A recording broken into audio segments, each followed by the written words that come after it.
Assalamualaikum warahmatullahi wabarakatuh. Kami dari kelompok struktur yang akan menjelaskan aplikasi perpustakaan yang beranggotakan 5 orang, yaitu saya sendiri Muhammad Reza Afandi dengan NIM 20.11.3370. Saya Muhammad Iqbal Awaluda dengan NIM 20.11.3418. Saya Muhammad Fikri Ramadan dengan NIM 20.11.3403.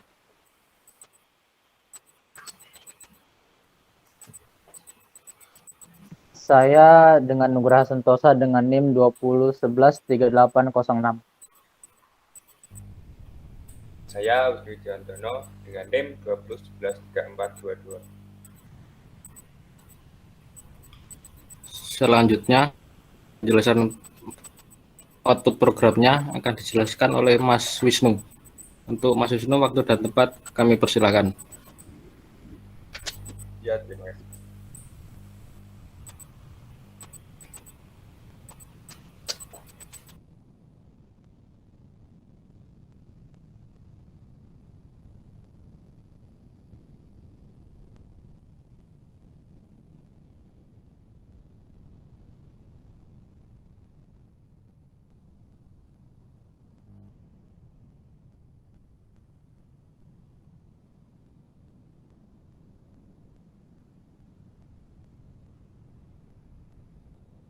Ya, di sini saya akan mendemokan aplikasi perpustakaan. Pertama, di sini ada beberapa pilihan.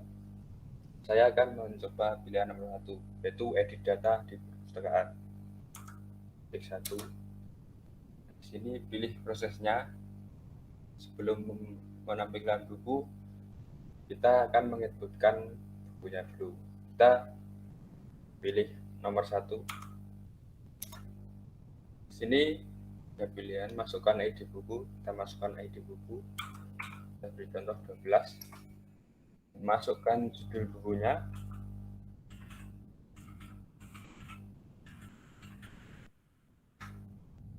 Masukkan penulisnya.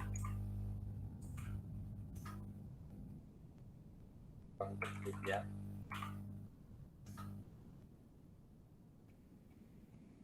Selanjutnya, saya akan menampilkan buku yang diinputkan tadi dengan memilih pilihan nomor 2. Kita akan pilih nomor 2. Nah, di sini sudah muncul daftar bukunya yang diinputkan tadi. Di sini jika akan menghapus buku yang telah diinputkan, kita pilih nomor 3. Tapi di sini saya akan menghapusnya dulu. Kita lanjut langkah selanjutnya dulu. Ini kembali dulu, pilih angka 4. Setelah itu, saya akan mencari dan meminjam bukunya dengan cara memilih nomor 2. Di sini saya akan mencari bukunya yang diinputkan tadi dan pilihan nomor 1. Nomor 1. Tekan enter dan masukkan ID buku yang diinputkan tadi. Itu 12. Nah, di sini sudah ID bukunya, judul tulis yang dimasukkan tadi. Nah, jika kita akan meminjam buku, kita pilih pilihan nomor 2. Di sini kita akan memasukkan ID buku yang ingin dipinjamkan. Nah, ini buku tersedia, silahkan masukkan data. Sebagai contohnya, saya masukkan data saya juga.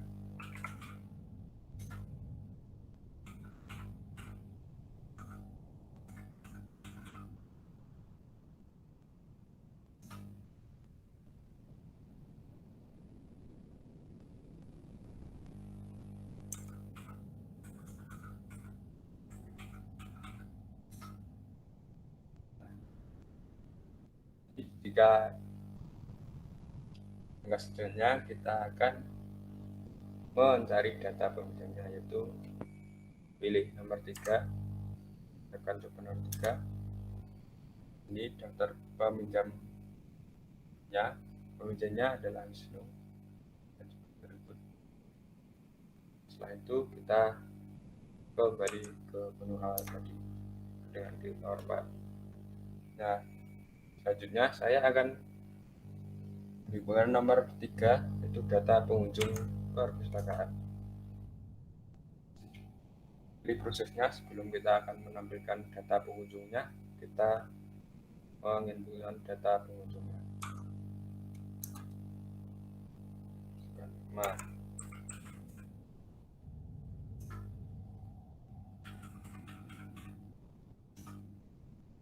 kita masuk, dan jika kita akan menampilkan data pengunjungnya, kita pilih nomor 2. Nah, di sini ada data pengunjung perpus,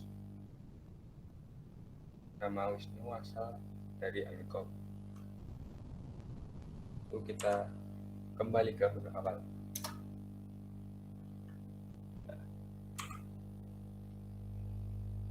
Sekian pendengaran dari saya. Selanjutnya saya serahkan ke Mas Awaluda.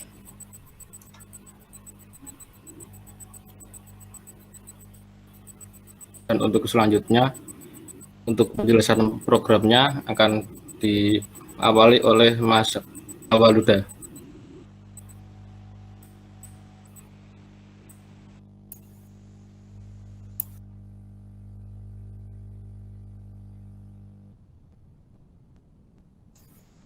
Baik, di sini saya akan menjelaskan mulai dari baris 1 sampai baris ke-74.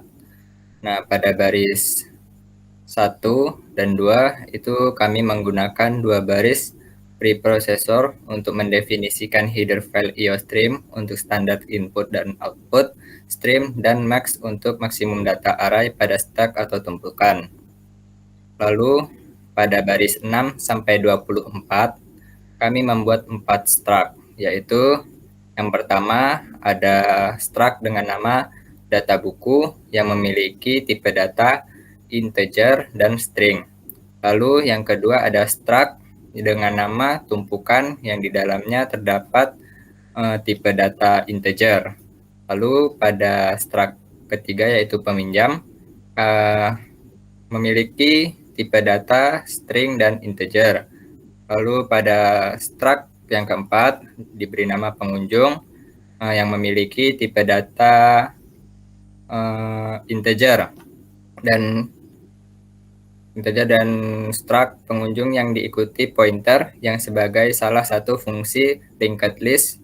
Nah, lalu pada baris 28 sampai 33 merupakan fungsi untuk mengetahui kosong setidaknya linked list. Lalu pada baris 35 sampai 57 itu merupakan void sebagai fungsi penambah data di depan. Lalu pada baris 58 sampai 74 nah itu merupakan void yang sebagai fungsi penambah data di belakang. Berikutnya akan dijelaskan oleh Mas Reza.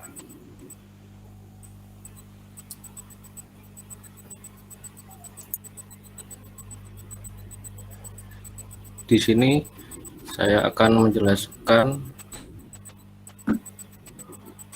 dari line 77 sampai line 181.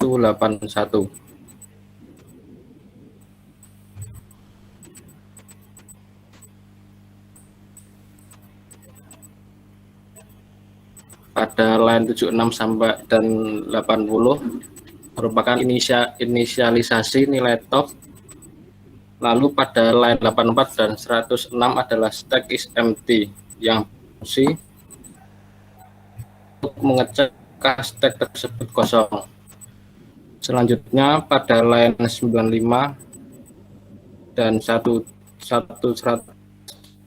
ada stack is full untuk mengecek apakah stack tersebut penuh. Lalu kemudian pada line 112 28 dan 140 berfungsi untuk menambahkan data pada stack. Selanjutnya pada line 154 sampai 181 merupakan void sebagai sorting untuk melakukan pengurutan. Untuk berikutnya penjelasan selanjutnya akan dijelaskan oleh Mas Fikri. Baiklah, saya di sini akan menjelaskan dari line 183 hingga 293.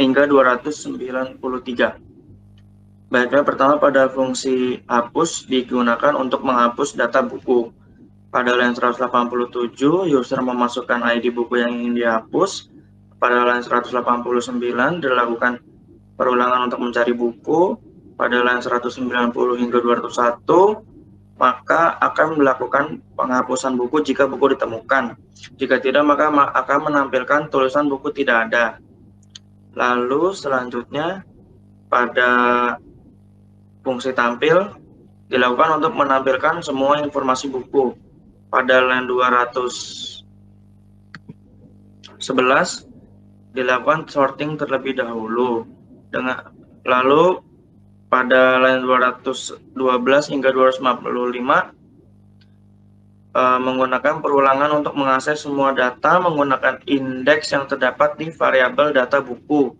Pada line 228 jika buku kosong maka akan menampilkan tulisan buku kosong. Lalu selanjutnya fungsi cari digunakan untuk melakukan pencarian pada informasi buku menggunakan ID buku yang dimasukkan oleh user. Pada line 236, user memasukkan ID yang ingin dicari.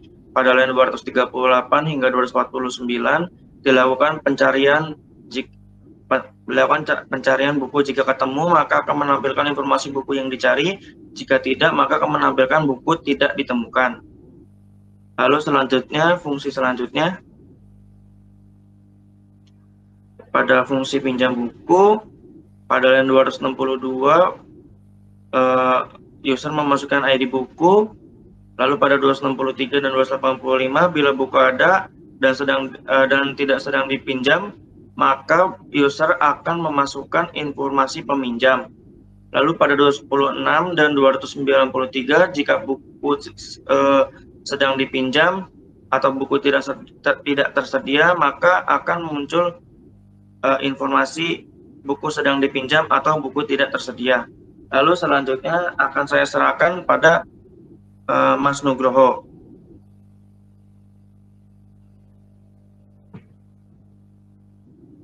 Baik, saya akan jelaskan line selanjutnya atau baris selanjutnya.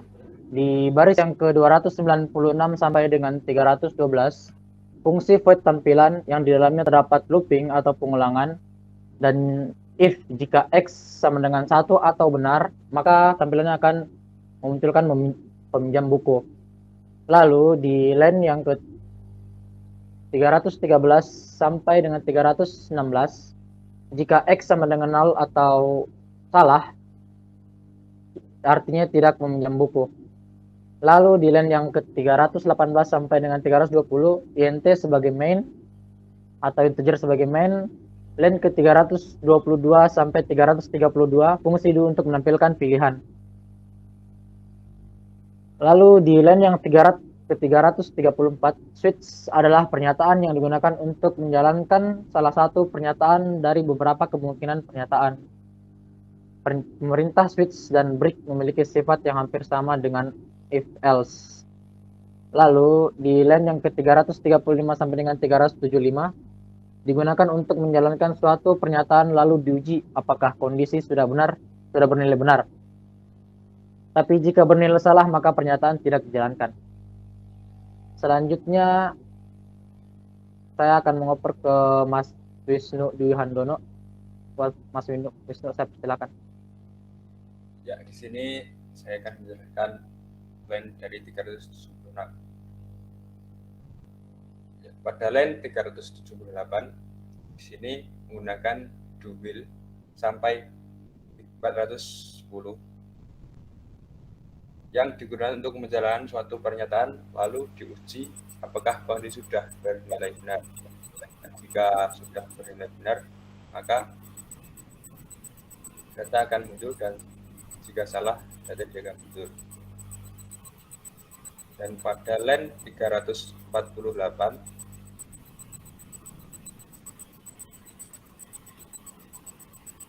sampai 365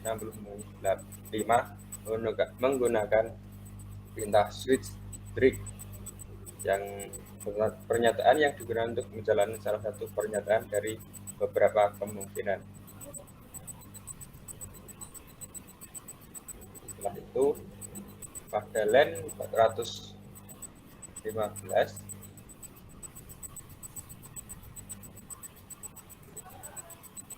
sampai dengan 441 ini menggunakan do dan will lagi, yang digunakan untuk menjalankan suatu pernyataan lalu diuji apakah kondisi sudah bernilai benar.